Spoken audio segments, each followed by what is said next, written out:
ভুরি ভুরি গোল বা অ্যাসিস্ট না করেও গেমে যে চেঞ্জার হওয়া যায়, এটার সবচেয়ে বড় উদাহরণ মনে হয় গ্রেট জিনেদিন জিদান নিজেই।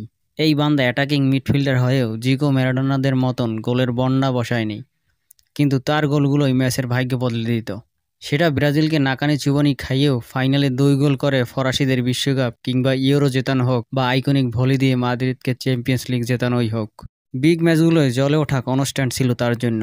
Powerful head, perfect volley, double roulette, cool compose, সৌন্দর্যের পসরা সাজাতেন। সাধাই তো তাকে আর ইতিহাসের সেরা অ্যাটাকিং মিডফিল্ডার বলা হয় না। প্লেয়ার হিসেবে ফার্স্ট ইনিংসে মেরিট মার্ক নিয়ে উতরানোর পরে কোচ হয়ে ডাগআউটে এসে আরেকবার বাজিমাত করলেন। মাদ্রিদকে 3টা টানা চ্যাম্পিয়ন্স লিগ জিতিয়ে বুড়ো আঙ্গুল দেখালেন ভালো ফুটবলার ভালো কোচ হয় না, এই থিওরিকে। মাদ্রিদের তারকা ঠাসা ড্রেসিং রুমে কর্তৃত্ব দেখিয়ে ম্যানেজমেন্টের সংজ্ঞা নতুন করে শেখালেন এই প্রজন্মের কোচদের।